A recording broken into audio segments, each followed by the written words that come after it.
Hello everyone, and today I'm going to be covering a EDH deck I made for Millicent the Restless Revenant. Basically, we're just doing Azorius Spirit Tribal. So Millicent is a 7-mana 4/4 high cost, but he costs 1 less to cast for each spirit you control. He flies, and whenever he or another non-token spirit you control deals damage or dies, uh, basically you make a 1/1 spirit creature token with flying. So let's get into it. Our game plan is like basically to attack with Evasive Spirits that will ultimately make even more spirits. We attack with our non-tokens that make even more spirits. We're just going to flat out the board. So we have a lot of Anthem effects to make our games go quicker, like a lot of +1/+1, like your board gets a keyword, whatever, right? And then since we are Azorius, we're going to have a few counter spells, but they're kind of there just to protect the board. Like, I guess we're going to use them to counter like problematic spells we see later in the game, but for the most part, it's just kind of there to make sure we don't lose our army. So getting into it, we have Angel of Flight Alabaster. It's just a 5-mana flying angel, not a spirit to start off our Spirit Tribal deck, but it basically says at the beginning of our upkeep, we return target spirit from our grave to our hand. It's just good recursion. Next, we're going to have Brago King Eternal. He's a 4-mana 2/4 with flying. When he deals combat damage to a player, blink any number of non-land permanents you control, return those to the battlefield under your own control. So basically, we're going to leave our tokens alone, but all of our non-token permanents, basically, we are going to blink. So they'll be untapped, and at very worst, it makes it so our creatures have vigilance. Our non-token creatures have vigilance. Next, we have Cemetery Illuminator for a 3-mana 2/3 flyer. When it enters the battlefield or attacks, exile a card from a graveyard, which is good because we don't have too much grave hate. You may look at the top card of your library at any time, which is just good to set up. And then once each turn, you may cast a spell from the top of your library if it shares a card type with the card exiled with Cemetery Illuminator. We're not really going to be doing spirits. Some spirits have flash, so we're not going to be exiling creatures unless we have to, but definitely getting rid of using instants is going to be like a good target for us. We have a pretty decent amount of instants. Next, we have Clarion Spirit, which is just a 2-mana 2/2. Whenever you cast your second spell each turn, make a 1/1 white spirit creature token with flying. It's not super great. I mean, it is because it helps us flood out, and we are a pretty low CMC deck. My issue is that it doesn't fly, but whatever. Next, we have Drogskol Captain. It's just a lord. It's just amazing. 3-mana 2/2 flying. Other spirits you control get +1/+1 and have hexproof. Really, what more could you want for a lord to make your other, not like your other spirits, untargetable by opponents at least. Next, we have Drogskol Reaver, 7-mana, big number, 3/5, flying, double strike, lifelink. Whenever you gain life, draw a card. So I have him for a couple reasons. One, I really just like him. I like the art. Two, he has double strike, which means that when he deals combat damage, we're going to make 2 spirits instead of 1. And then since he's lifelink and has double strike, he'll draw us 2 cards on damage. I just kind of like him as kind of a top-end finisher. We have a good amount of other ways to gain life throughout the deck, so just drawing cards whenever. Plus, I really just like him. I like his art. I think it's spooky, and I think he's a fun card that doesn't see a lot of play. Next, we have Aetherian Eagle. Aetherian Eagle, it's not anything crazy. It's just a lord. Other creatures you control with flying get +1/+1, and most of our creatures with flying, like a lot of them have flying, we make tokens with flying. Now, to go on to 2 creatures without flying, Ghostly Pilferer. 2-mana, 2/1. Whenever it becomes untapped, you can pay 2 if you want, draw a card. We're not really banking on that. This is kind of good, but whenever an opponent casts a spell from anywhere other than their hand, draw a card. So whenever our opponents cast a commander, they cast a card from their graveyard, from exile, whatever, we draw a card. And then we can discard a card and it can't be blocked. So it's good because we can just kind of attack with it, and then on our upkeep, we can pay 2 to draw an additional card, and then it just kind of makes it so if our opponents cast commanders or whatever from anything from exile, anything really not from their hand, we just get card advantage. Guardian of Faith. He doesn't fly, but he has flash and vigilance, and he's a 3/2 for 3, which is a good rate. When he enters the battlefield, any number of target creatures you control phase out other target creatures, so not himself.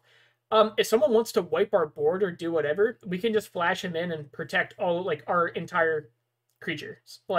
Because a big flaw with running tokens is if someone board wipes, we're going to have to reset, and that's going to be tough. And he kind of, for all intents and purposes, prevents a nuke. He's kind of like a Teferi's protection. Karmic Guide is a 5-mana 2/2, flying pro-black, really not relevant, but an echo. When Karmic Guide enters the battlefield, return target creature card from your graveyard to the battlefield.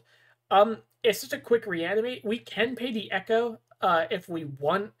Usually we don't, just because it's a 5 mana hard reanimate in mono white.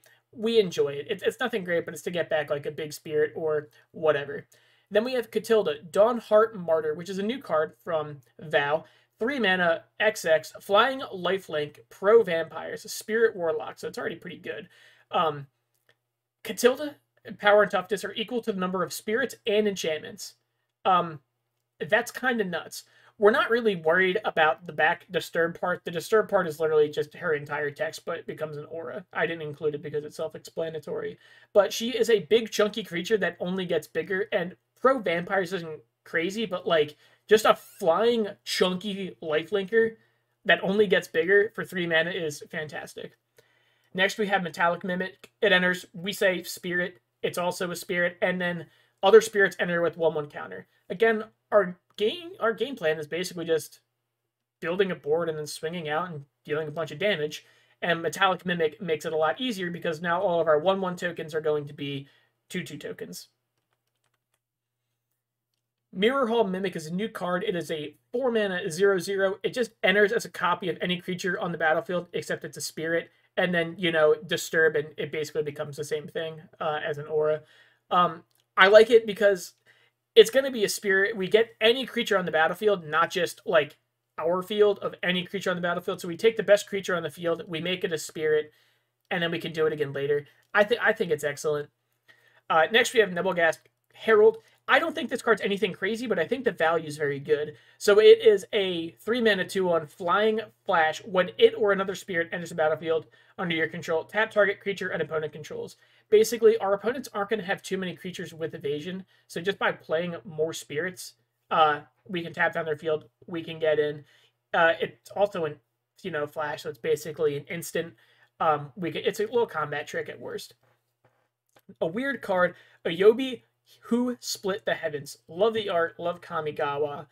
It's a costly 7 mana 3/6 with flying. Whenever you play a spirit or arcane spell, we're not really running arcane, make a 3/3. White spirit with flying into play. Nuts cards because we're playing Spirit Tribal. Whenever you play Spirit, you make a 3/3. That's kind of the whole goal. 7 mana is a lot. It for sure is, but it also is a pretty good top-end finisher. Next, we have Patrician Geist. Patrician Geist is a 3 mana 2/2. Flying, other spirits you control get +1/+1, and spells you cast from your graveyard cost 1 less. We're not really running it for the spells from the grave cost 1 less. Like, we do have a couple Disturb cards, but ultimately we're running it because it is a flying lord. We have Rattlechains, who is a flash flying. When he enters battlefield, target spirit gains hexproof until end of turn, and then you can cast spirits as though they had flash. So he's already really nuts. 2 mana 2/1 with flying is great. Plus he has flash, which is even better. Plus when he enters, you give something hexproof, so if someone has a kill spell, it's gone. Or you can just cast them, and then spirits have flash anyways, so you can start playing at instant speed. Very good card. Love Rattlechains. He was a big deal in Innistrad. Shadows of Innistrad first came out. Next, we have Selfless Spirit, which is a flying 2/1. Flying, sacrifice it. Creatures you control gain indestructible until end of turn. Again, it's just another way to protect the board. It's a 2 mana flying 2/1, which is already a pretty good rate. And then just creatures you control gain indestructible whenever you want. Again, it prevents nukes. It's just a good card. So not a spirit at all. We have Sephira Skyblade for 4 white, 7/7. But the caveat is we can pay a white and tap 4 untapped creatures we control rather than pay its whole mana cost. And then we have a flying lifelink. Other creatures you control with flying have indestructible. So realistically, this is just like a 1 mana spell. We do it post-combat phase once we deal combat damage and get some more spirits anyways. And then we just have a bunch of indestructible creatures. And also it's a 7/7 with flying and lifelink. That's a pretty good rate as is.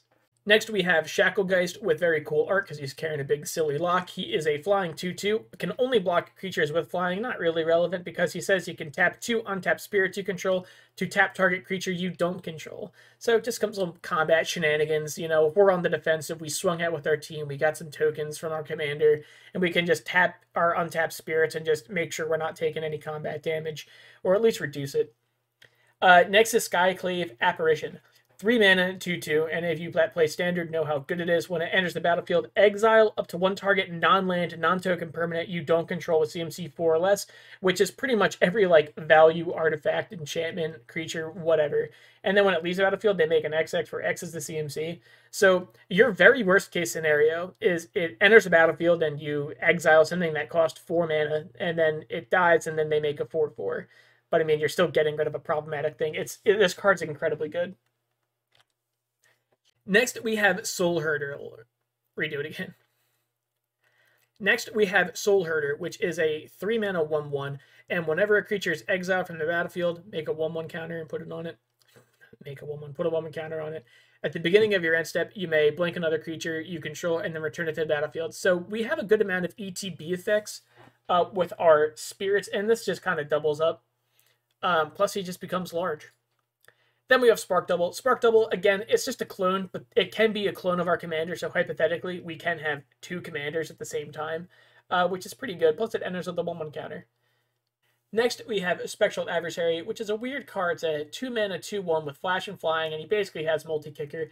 He says whenever you pay that cost any number of times, when you do, he enters the battlefield with that many 1/1 counters, and then that many other target artifact, creatures, or enchantments phase out. I think he's pretty good. You kind of can just whip him into play. Flash if you need a blocker. You can pay a bunch of mana to make him a chunky blocker, or you can phase out your opponent's biggest threats to you right now. Pretty good card. If they have any like combos, you can just get rid of it. It'll be a fun time. Next, we have Spectral Sailor. Spectral Sailor, not the biggest bomb. It's just very good utility. It is a 1 mana 1/1 with flash and flying, so we can cast it whenever, and it's only 1 mana, so it's like no big deal. But more importantly, we can just dump our mana into it and just draw a card. 4 mana to draw a card is a very good rate on an uncommon 1/1 that you can cast at instant speed. For a little bit of a counterspell, we have Spell Queller. Any of you that play Modern probably hate it. It is a 3 mana 2/3 with flash flying. When he enters the battlefield, exile target spell with CMC 4 or less. When it leaves the battlefield, the exile card owner may cast it without paying its mana cost. So the cool part about this is it exiles target spell. So it is a counterspell, and it's also kind of like a Fiend Hunter at instant speed for things with CMC 4 or less. So you can get rid of a token, and then they just like lose it. You just kind of eat a spell for a little bit. It's like weird delay in a way, but anyone that plays Modern will tell you how great this card is. Next, we have Sun Titan. He is not a spirit at all. Doesn't really provide too much value for Spirit Tribal, except for the fact that when he enters the battlefield or attacks, you may return target permanent with CMC 3 or less from your grave to the battlefield. Most of our spirits, they cost 3 or less. It's not going to hit all of them, but it's going to keep us a little bit of reanimation. Plus, he's a 6/6 for 6 with Vigilance. Really not even that bad of a rate. For our final creature, we have Supreme Phantom. He's nothing special. He is just a 2 mana Lord, which is pretty good. So the deck runs about 28 total creatures, and our average CMC is about 2.5. So we have a pretty low CMC for our creatures. Like, it's really not that high. We can cast multiple of them per turn. Next, going into Sorceries, we really don't have that many. We have Distant Melody for 4 mana, which is choose a creature type. We say Spirit, draw a card for each spirit we control. Ribbons of the Rekai is 5 mana and does the exact same thing, which is Arcane. And I think we do have actually one card that cares about Arcane. Not really relevant, but just kind of fun. I'm thinking about it now. Draw a card for each spirit you control. We're going to have a lot of spirits. Again, it's just good card draw. So our other 2 sorceries are Supreme Verdict and Time Wipe. They're just board clears in Azorius. Supreme Verdict can't be countered, just destroy all creatures. Time Wipe, in theory, we bounce our commander to our hand, and then we just destroy all other creatures. And, we might not even want to bounce our commander to our hand because he does cost less. Like, we can make him cost less the more we have spirits. Either way, we can get our best creature, return it to our hand, and then just destroy everything else. Next, we have Instants. We have a Chroma's Will starting off as 4 mana. We're probably going to control our commander, so we're going to look at it as such. Creatures you control gain Flying, Vigilance, and Double Strike until end of turn, and creatures you control gain Lifelink, Indestructible, and Protection from all colors until end of turn. And that's just an unstoppable board. That it makes your board Flying Vigilance, Double Strike, Indestructible, Lifelink, and Pro all colors. I don't really know how you beat that, except with a Cyclonic Rift, which we'll talk about in a second. Counterspell, you counterspell. Nothing too fancy about it. Psych Rift, you can bounce a permanent, or you can pay 7 and bounce every permanent you don't control. Again, that is just a 7-mana, probably the best board wipe in mono blue.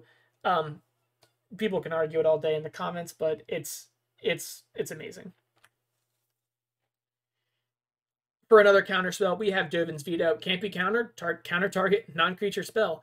It's a short, simple card. Nothing too fancy. It's just an uncounterable negate. Next, we have Flawless Maneuver, which is pretty much free spell because we'll have our commander. Creatures you control gain indestructible. Worst case scenario, costs 3 mana. Best case, it's free, and then our board is protected from a nuke. Next, we have Generous Gift. 3 mana, instant. It's literally mono white beast, but then it's really a destroy permanent. They get a 3/3 green elephant creature token. Really not that big of a deal because I'm sure we'd rather destroy one of their permanents and have them have a 3/3 than whatever they'd have. Next, we have Mystic Reflection. It is a 1 and a blue, which is, we can also foretell it, which is also a little stapled on bonus. Choose target non-legendary creature. The next time one or more creatures enter the battlefield this turn, they enter as copies of the chosen creature, which is very cool. So the way we're going to work this, right, is we are going to do a full swing, and then once blocks are declared, we are going to choose a creature that we control, and then we are going, like a non-token, obviously, like a lord or whatever, and then, since we are going to make a bunch of 1/1 spirit tokens from our commander anyways, we are going to make a bunch of lords or a bunch of utility creatures, whatever. The point being is we're going to have a chunky board state. We're going to get a bunch of copies of our non-token. Next, we have Negate, just a short, sweet counter target non-creature spell. I think it's a good card. I think it's really undervalued in Commander. It counters mostly everything in Commander. Swan Song is a 1 blue instant counter target enchantment, instant, or sorcery spell, and they get a bird. It doesn't target, creatures or planeswalkers, or artifacts, but again, enchantment, instant, or sorcery for a 1 blue, like, you can't really be too mad about it. I think it's a fantastic counter spell. Other instants we have are Swords to Plowshares. It's just 1 white, exile target creature, its controller gains life equal to its power. We run that over Path to Exile. Usually in Commander, I believe Path to Exile is better in Commander because our opponent gaining some life isn't that big of a deal, but our opponent's getting extra land early game if we try to get rid of we're realistically thinking about our worst case scenario is like we exile like a worm, like a World Spy worm, right? And they gain 15. That's like our worst case scenario, right? In that case, Path would be better. But if we're just going to get rid of like a mana dork, we're going to get rid of like a value creature like an Oracle of Moldiah or like, I don't know, any kind of creature that taps for a bunch, or doesn't matter, right? The point being, we'd much rather have our opponents gain a couple more life, and they're already starting 40 life total, than have them get a land. Next, we have Teferi's Protection. Again, the ultimate leave me alone card. 3 mana basically says you don't exist until your next turn. You can't be targeted, your life total can't change, your permanents can't be targeted, whatever. You just leave me alone for a turn. Teferi's Protection saves the day for a nuke or whatever. Let's go to artifacts. We have Arcane Signet, just taps for a white or a blue. We have Azorius Signet, kind of filters for a white and a blue. We have Bident of Thassa, 4 mana. Whenever a creature you control deals combat damage to a player, you may draw a card, and then you can pay 1 and a blue. Creatures your opponents control attack this turn if able. That's good for, one, we're running it for the card draw, first and foremost. But I run this over other cards like Coastal Piracy or Reconnaissance Mission. Because of this other stapled on effect, you can cause your opponents to attack you. Like, their creatures have to attack. Maybe not you, but again, if they have mana dorks they don't want to do, or if they just have like utility creatures like Oracle of Moldiah or whatever, right? They're going to lose them in some kind of unfavorable block. Door of Destinies is a 4 mana artifact and says when it enters the battlefield, you say Spirit. Whenever you cast a Spirit, put a charge counter on Door of Destinies. Spirits you control get +1/+1 for each charge counter on Door of Destinies. Again, we have some pretty low costed spirits, so they're going to flood out pretty easy with the 1/1 counters. We're just going to start making a ton of guys, right? Herald's Horn, when it enters the battlefield, say Spirits. Spirits cost 1 less, and at the beginning of your upkeep, look at the top card of your deck. If it's a spirit, you may reveal it and put it in your hand. I like Herald Horn in any tribal deck. I think it's fantastic because at the very worst, it's a 3-mana cost reducer, right? And at the very best, you look at the top card on your turn, you look at the top card before you draw. If it's a spirit, you show everyone. Essentially, you draw an extra card, right? At the very worst, you don't, and at the very best, you do. Icon of Ancestry. 3 mana, again, you say spirit. Spirits you control get +1/+1, and then you can pay 3 mana, look at the top 3 cards of your library. You may reveal a spirit card, and then put it in your hand and put the rest on the bottom. Again, it just helps you dig for more creatures. Skull Clamp. We're making 1/1 spirits, so we can pay 1 to kill one of our 1/1 tokens and draw 2 cards. Soul Ring because it's Soul Ring. I'm not going to elaborate further on that. Strixhaven Stadium at 3 mana. Tap it, get a colorless, put a point counter on Strixhaven Stadium. Whenever a creature deals combat damage to you, remove a point counter from it. Whenever a creature you control deals combat damage to an opponent, put a point counter on it. Then, if it has 10 or more counters, remove all of them, and then that player loses the game. So, I like this card. We are running tokens, so naturally we are going to be swinging out quite frequently. At the very worst, we can even slow roll it and get there just by tapping it. It's nothing crazy. It's an alt win con, you know? It's just like, it's there, and if we can do it, we might as well get it off, right? Because it's going to be a constant threat to our opponents, right? And the cool part about it is you can swing out with multiple, right? And since it checks after damage, you just get to pick an opponent you attacked this turn, and then they lose the game. Like, it's beautiful. Final 2 artifacts. Talisman. It taps for a colorless, or it taps for one or the other, and it deals the damage. Life really isn't relevant in Commander until it is. It's a motto I'll die by. Vanquisher's Banner. When it enters battlefield, you say spirits. Spirits get +1/+1. Whenever you cast a spirit, draw a card. Vanquisher's Banner, when it came out in Ixalan, has always been a titan of industry. It's good in every tribal deck. You really can't go wrong. Let's check out enchantments. Anointed Procession.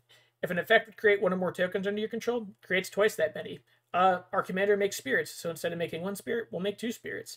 Cathar's Crusade. 5 mana. Whenever a creature enters the battlefield under your control, put a 1/1 counter on each other creature you control. It literally pops off. Like, this is a way we can make our tokens and creatures literally massive. There are going to be hard enough to block because they're mostly flying and we have a bunch of Lord and Anthem effects. But, like, if they're even getting bigger and bigger, like, who's going to want to deal with it? Board wipes, we have solutions.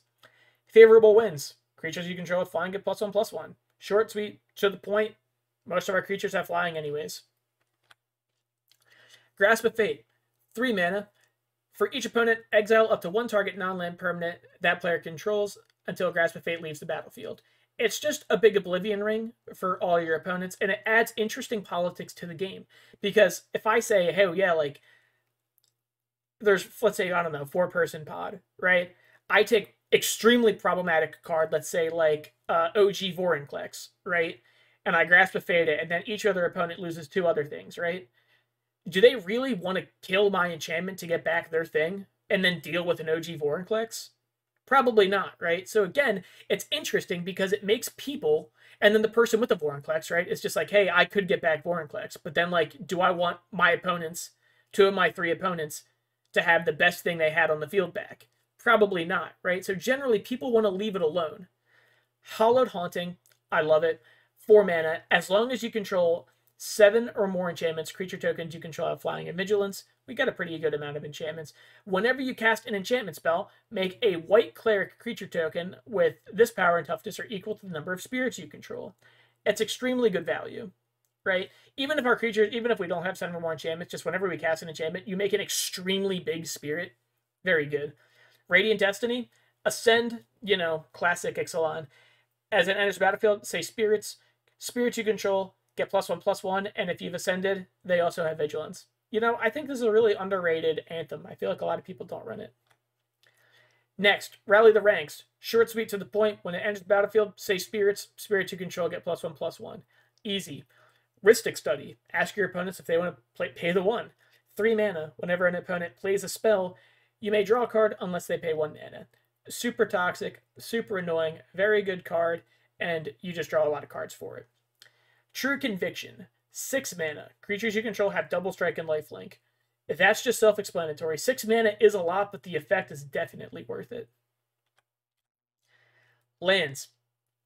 13 islands, 12 plains, that's really it. We didn't really go too crazy with the lands.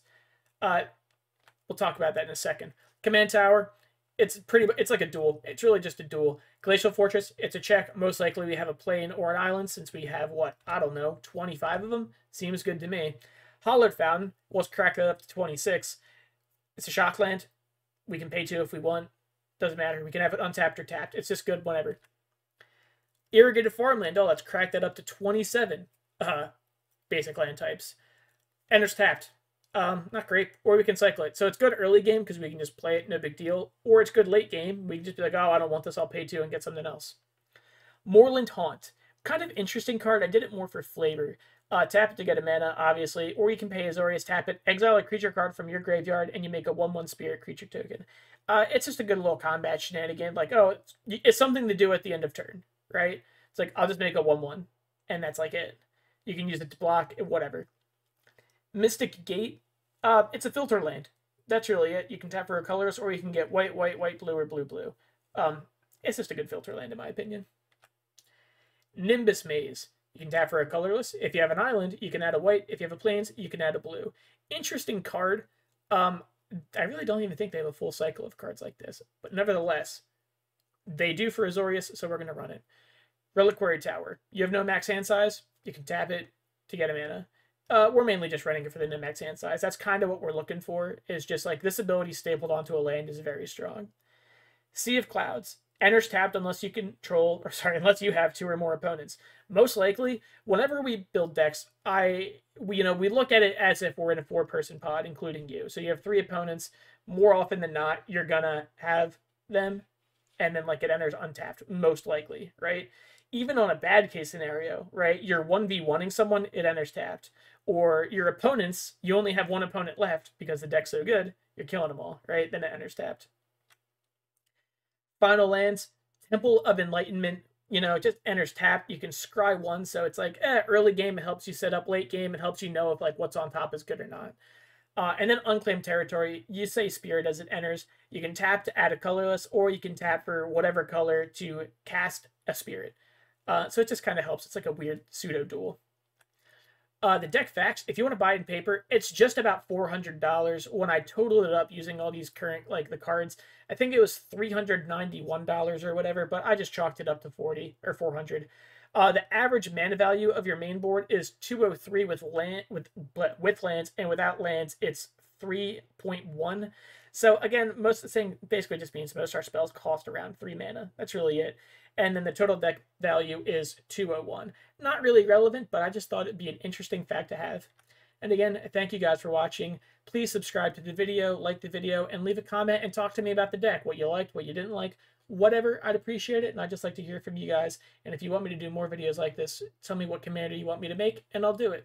And again, thank you guys for watching, and I will see you next time.